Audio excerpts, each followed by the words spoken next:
Las elegantes teorías matemáticas no fueron las únicas cosas bellas de que se rodeó James Clerk Maxwell. Estaban sus valiosos libros, por supuesto, y en el exterior de su bien amueblado estudio se encontraban las colinas onduladas de Glen Eyre, la propiedad familiar de Maxwell, a 2 días de viaje de Edimburgo.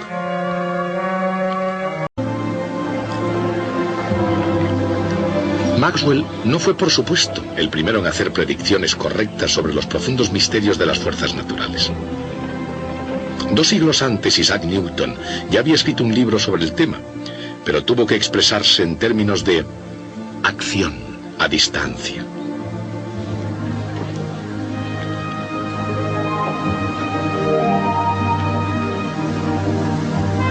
Esa idea llegó a aplicarse no solo a la gravedad, sino también a la electricidad y al magnetismo.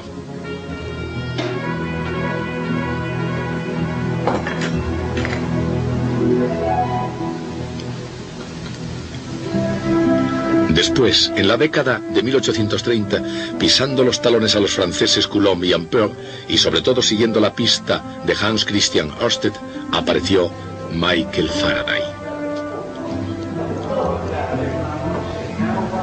Se sentía fuertemente atraído por la electricidad y el magnetismo, y en agosto de 1831 ya tenía claro cuál iba a ser su camino. Faraday, tomando las cosas donde Ørsted las había dejado, confirmó que una corriente eléctrica puede producir un campo magnético.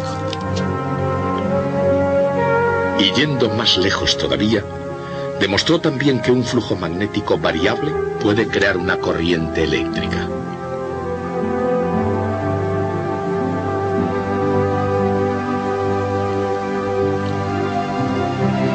Y que una corriente eléctrica variable en un circuito puede inducir el que aparezca una corriente en otro. En la primavera de 1846, Michael Faraday había redactado un artículo con el título Consideraciones sobre las vibraciones en los rayos. En esa profética publicación especulaba que la luz era un tipo de vibración en las líneas de fuerza. Sabemos que las líneas de fuerza, escribía, conectan partículas y también masas de materia. En otras palabras, en la imaginación de Faraday, las cargas eléctricas estaban ligadas por líneas de fuerza en el espacio vacío. Sin embargo, aun cuando su idea era fácil de ver con el ojo de la imaginación, introducía una fascinante cuestión científica. ¿Una carga vibrando haría vibrar también a las líneas de fuerza? En este punto, Faraday debió haber imaginado que cada línea se comportaría como si fuera una hilera de osciladores mecánicos unidos.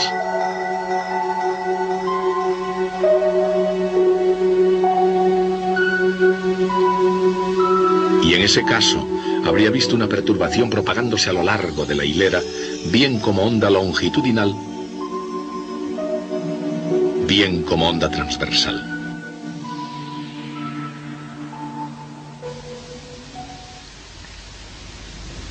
Independientemente de la forma que puedan haber tomado esas vibraciones en su imaginación, lo importante estaba en el hecho de que Faraday las había visto.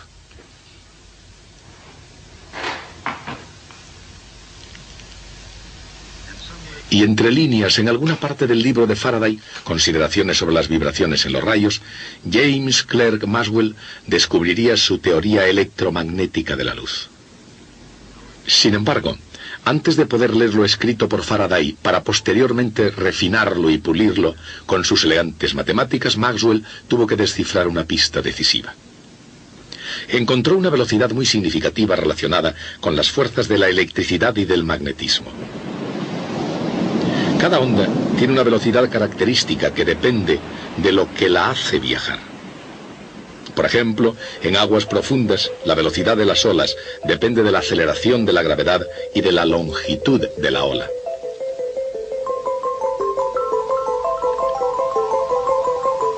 En el aire, la velocidad del sonido depende de la presión del aire, así como de la densidad del medio.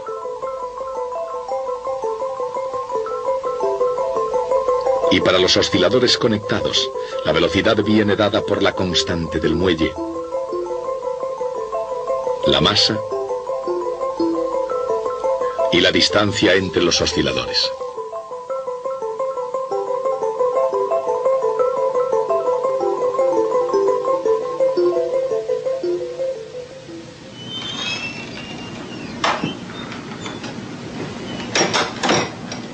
Había llegado el momento en que Maxwell se sentara a determinar la velocidad de las ondas en las líneas de fuerza de Faraday.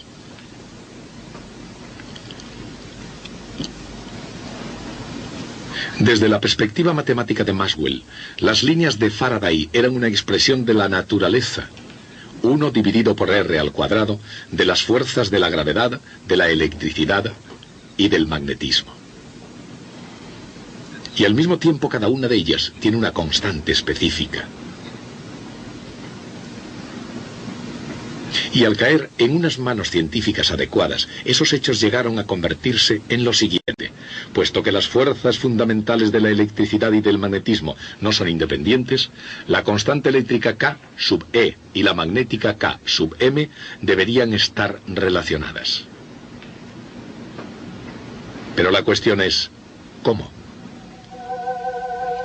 El cociente K sub E partido por K sub M tiene por unidades metros al cuadrado dividido por segundos al cuadrado.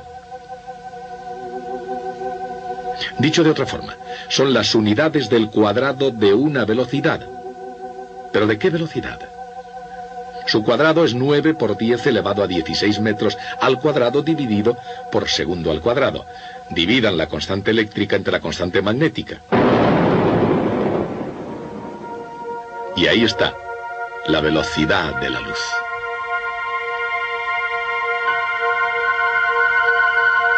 Fue un descubrimiento asombroso.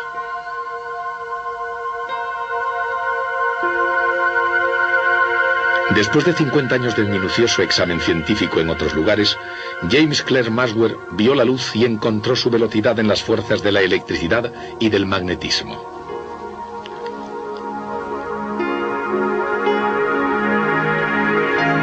Pero no eran solo las fuerzas fundamentales lo que ocupaban la mente de Maxwell.